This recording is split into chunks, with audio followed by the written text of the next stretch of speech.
afternoon, students. How are you? Welcome all of you to our online class.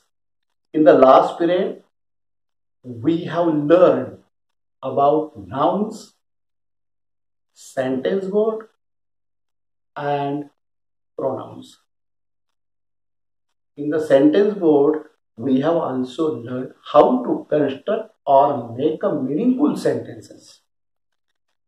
But now today we are going to learn a new topic that is given on the page number 23. So open your textbook and see the page number 23. The new topic, the title of the topic is that 1.7, Are You a Die Kid?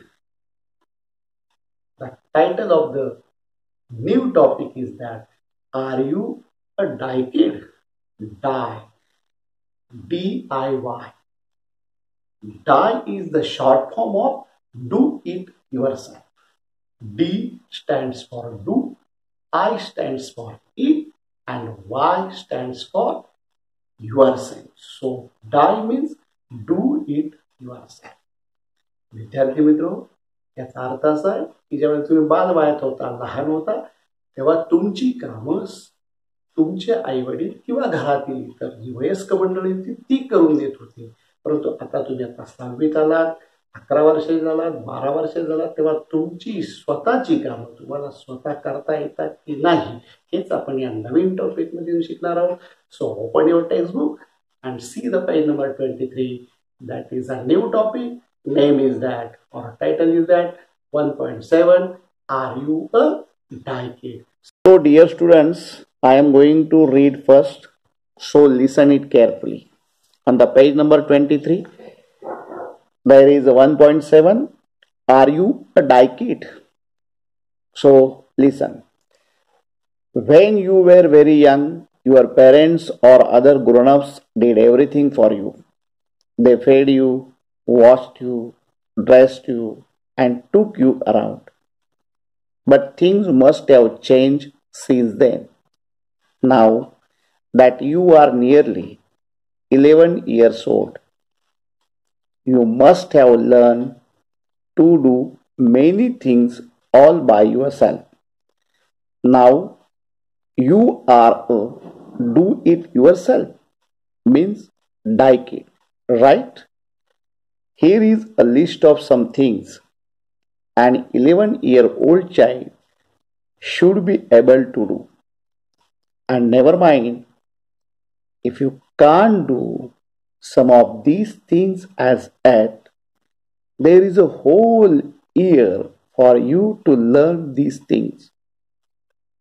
You will enjoy them. So let's begin our count.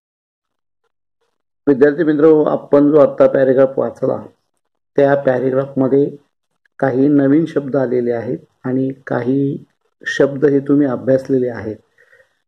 तर जे अभ्यासलेले शब्द आहेत त्यांची आपल्याला या निमित्ताने उजळणी करायची आहे. त्या नवीन शब्द आहेत ते आपल्याला आपल्या वहीमध्ये लिहून घ्यायचे. तर नवीन आलेले शब्द आणि अभ्यासलेले शब्द या शब्दांची यादी आता आपण करणार आहोत. तर you write down all of them in your notebook neatly.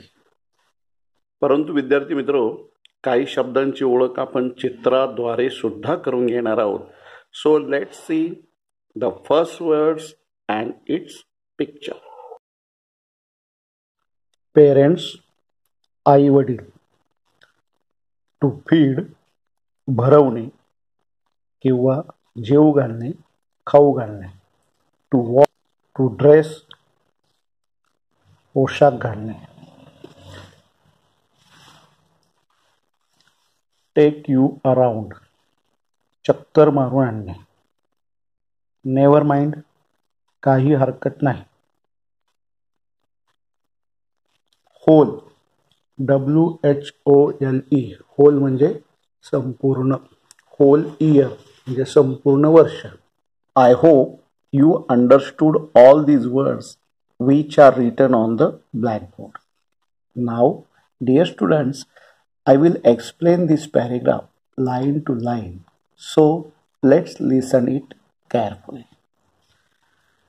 So see 1.7. Are you a die kid? So let's listen. When you were very young, your parents or other grown-ups did everything for you. विद्यार्थी मित्र, जेव्हा तुम्ही लहान वयात होता किंवा बाल वयात होता तेव्हा तुमचे आईवडील किंवा इतर वयस्कर यांनी तुमच्याकरिता सर्व काही केलं. When you were very young means लहान होता किंवा बालवयात होता. युअर पेरेंट्स म्हणजे तुमचे आई वडील, ऑर अदर ग्रोनअप्स म्हणजे इतर वयस्कर घरातील मंडळी. डीड एव्हरीथिंग फॉर यू म्हणजे तुमच्याकरिता सर्व काही केले. दे फेड you, washed you, dressed you and टूक यू अराउंड. त्यांनी तुमच्याकरता काय काय केले तर त्यांनी तुम्हाला खाऊ घातले, अंघोळ घातली, कपडे घातले आणि आजूबाजूला चक्कर मारायला सुद्धा घेऊन गेले. दे फेड यू म्हणजे खाऊ घातले. वॉश्ड म्हणजे इथे अर्थ आपण अंघोळ घातली. ड्रेस्ड यू पोशाख कसा घालायचा तेही त्यांनी तुमच्यासाठी केलं. अँड टूक यू अराउंड आणि त्यांनी आजूबाजूला फिरायला सुद्धा नेला.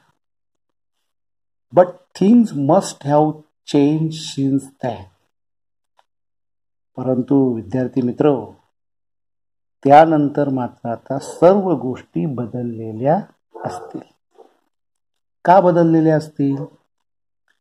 Because of now that you are nearly 11 years old.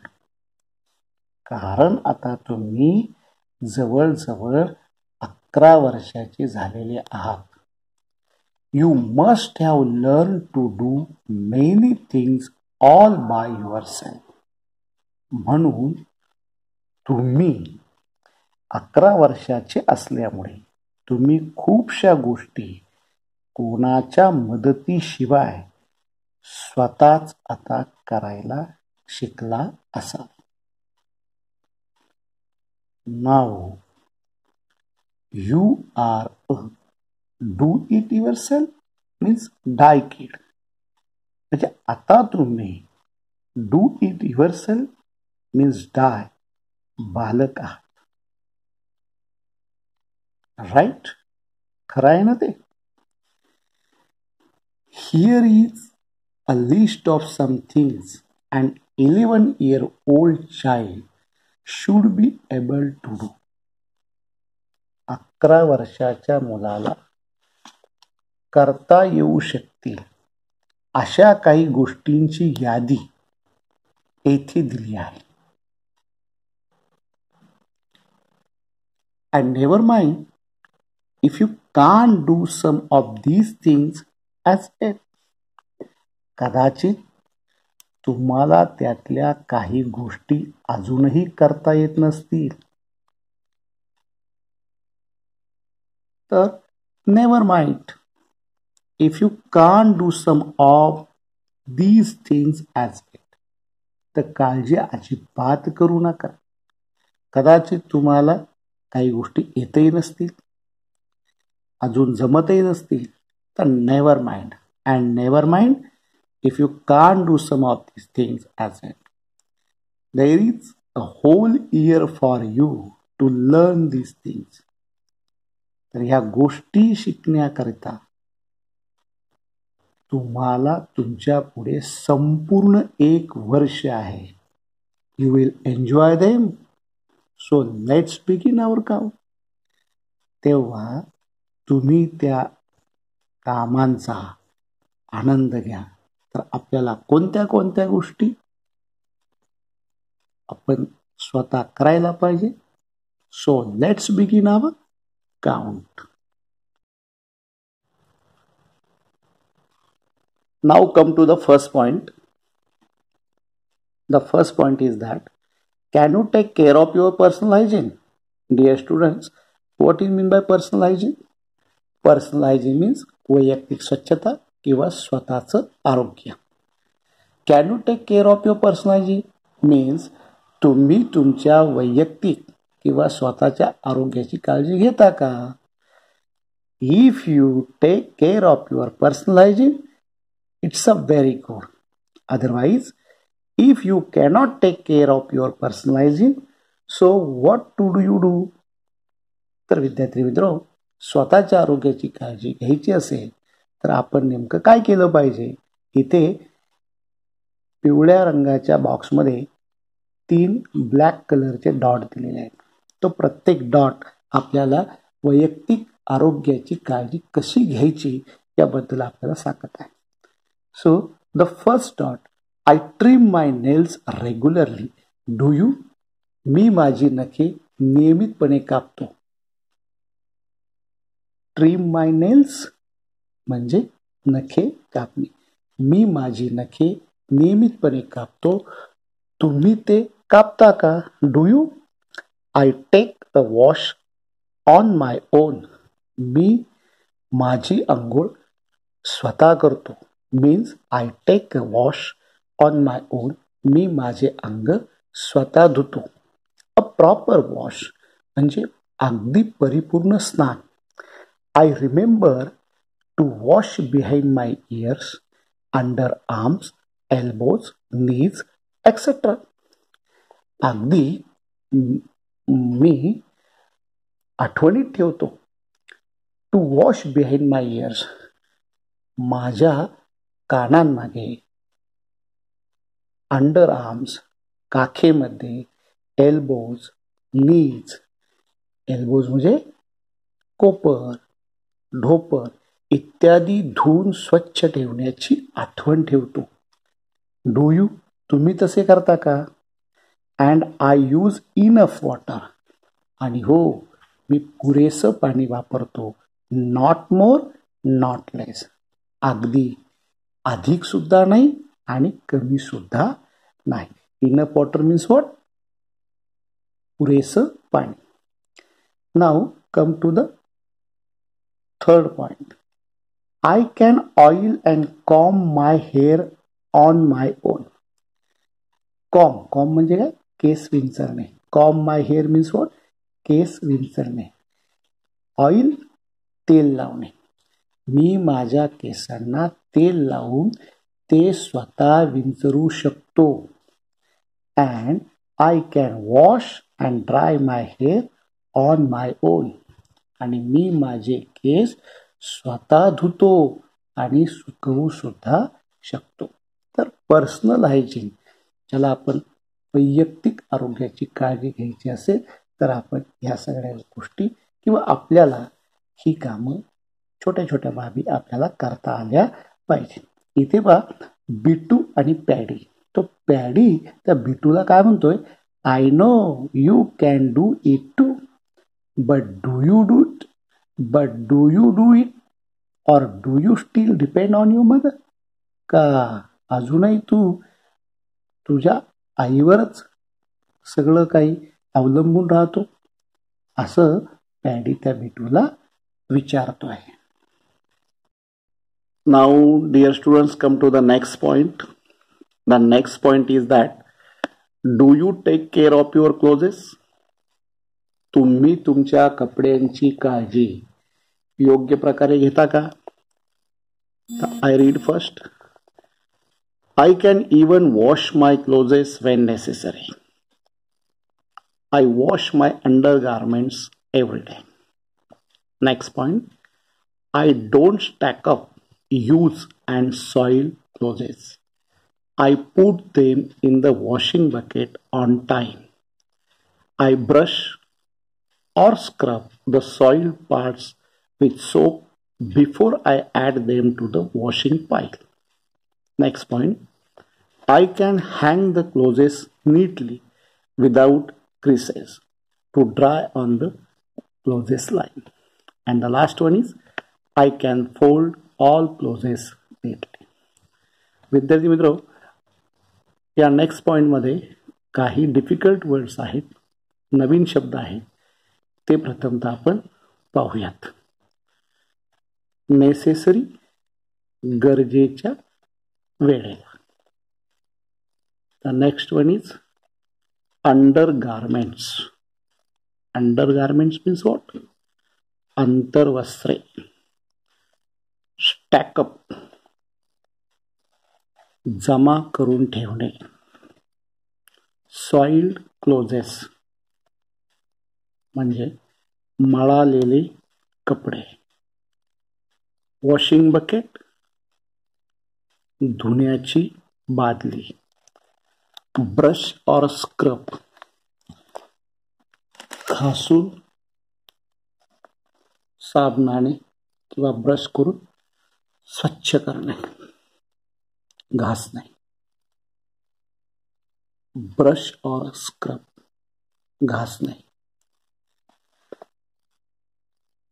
Soiled parts, मळालेला भाग.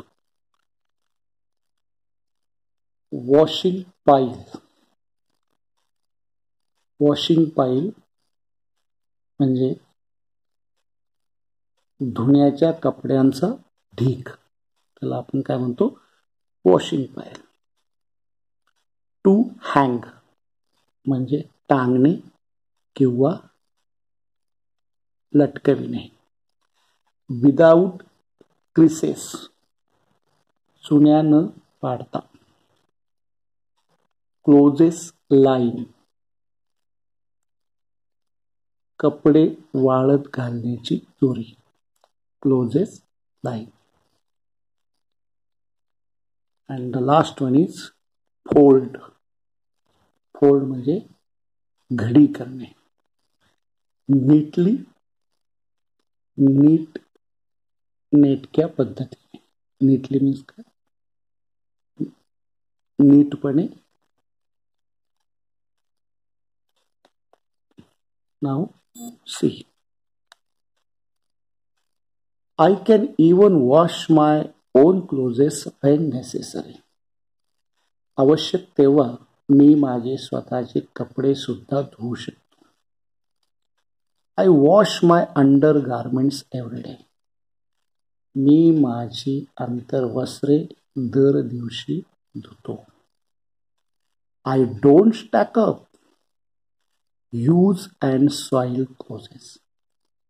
मी माझे वापरलेले किंवा मळालेले कपडे जमा करून ठेवीत नाही.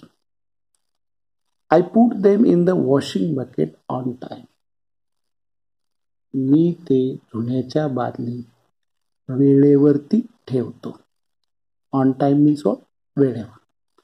I brush or scrub the soiled parts with soap before I add them to the washing pile.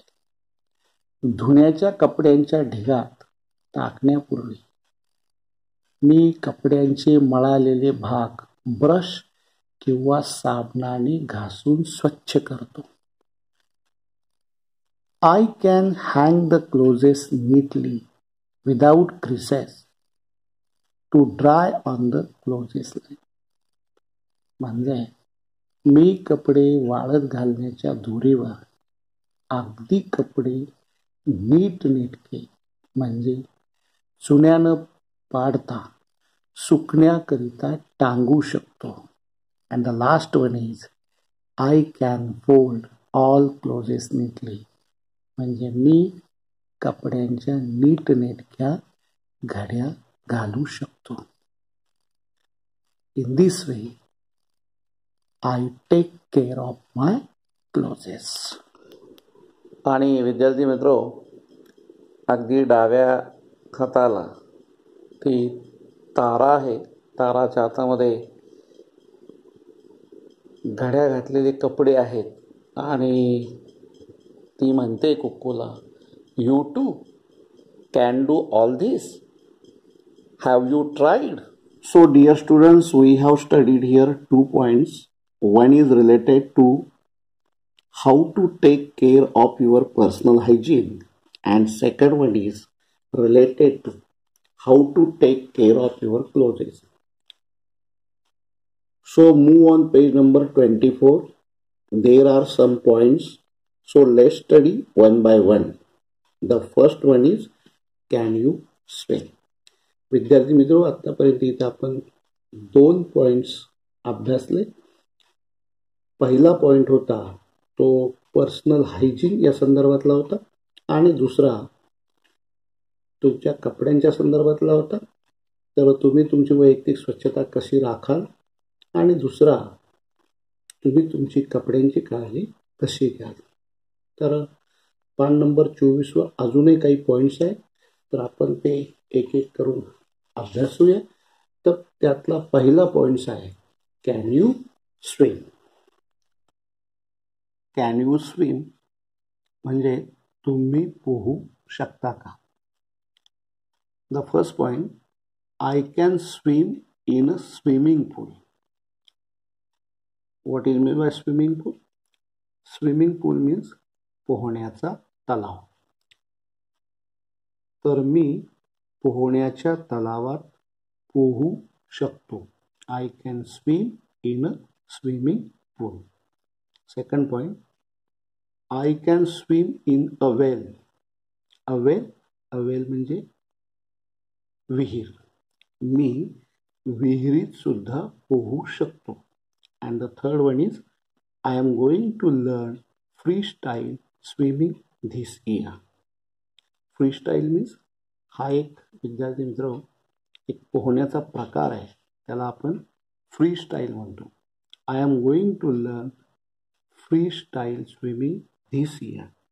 मी यावर्षी फ्री स्टाईल मीन्स मुक्त शैली पोहणे शिकणार आहे. आणि थोडंसं खाली तो टोटो आणि मिया आहे. तर तो टोटो त्या मियाला काय म्हणतोय, how about you.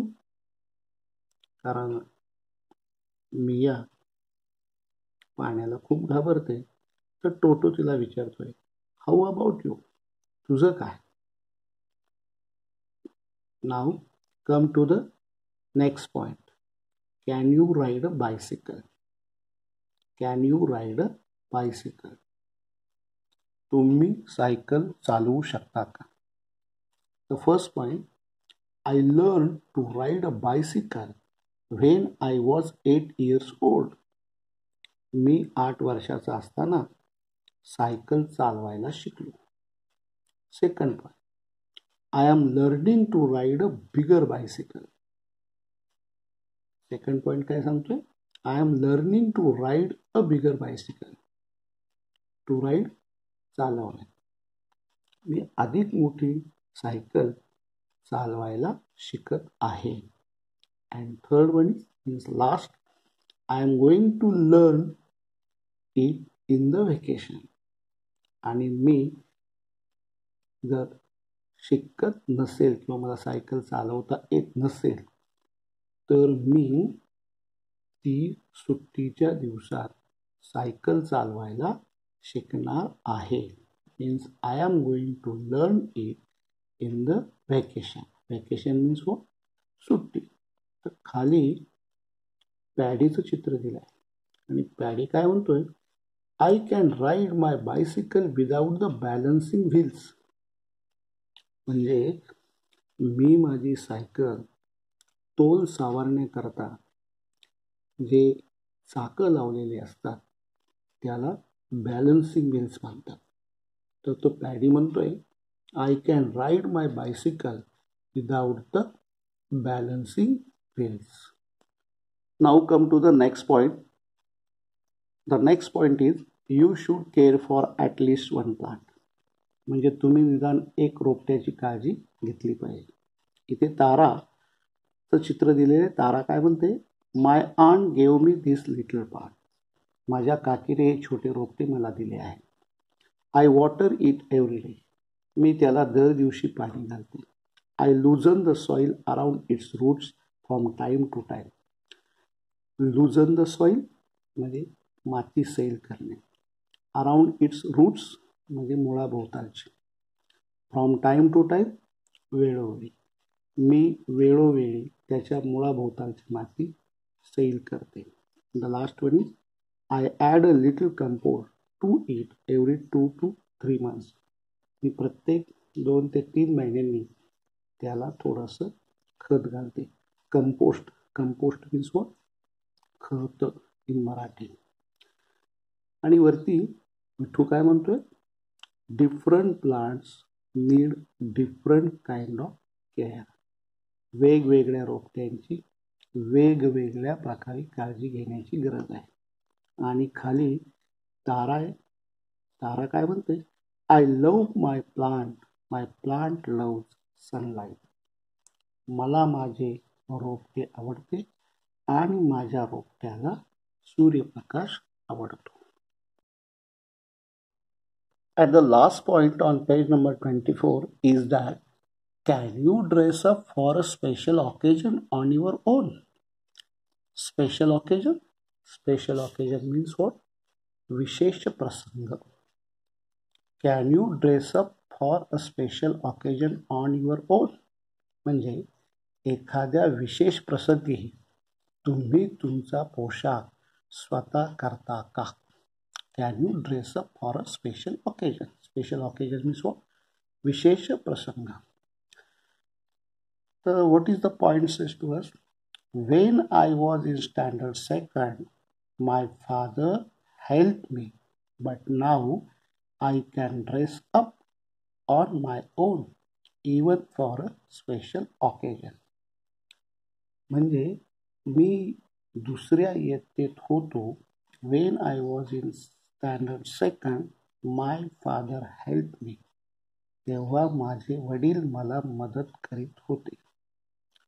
But now I can dress up on my own. परंतु आता माझा पोशाख मी स्वतःच करतो.